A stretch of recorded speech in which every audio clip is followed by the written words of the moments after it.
हिंदवी स्वराज्याचे संस्थापक छत्रपती शिवाजी राजे भोसले, आरक्षणाचा आराध्य दैवत छत्रपती शाहू महाराज, शिक्षणाचा आराध्य दैवत छत्रपती महात्मा फुले, आई रमाई, आई भीमाई, आई जिजाई या संपूर्ण महापुरुषांच्या विचारांना मी प्रथमतः अभिवादन करतो। या ठिकाणी येण्याचं कारण विशेष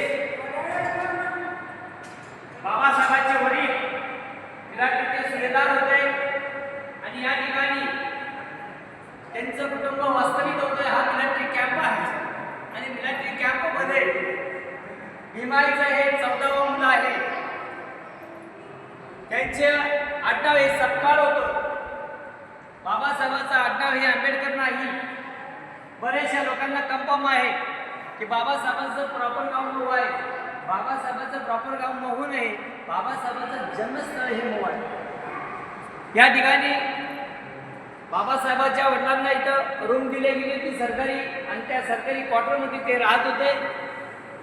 आणि या ठिकाणी भीमाईना 14व्या वर्षाला या ठिकाणी जन्म दिला। आज संपूर्ण जग नाही, संपूर्ण विश्व बाबासाहेबांची जयंती साजरी करत आहे। कारण की बाबासाहेबांनी हाल अपेष्टा सहन केल्या, दुःख सहन केलं, जातीभेदेच्या वर्णव्यवस्थेच्या या जगाला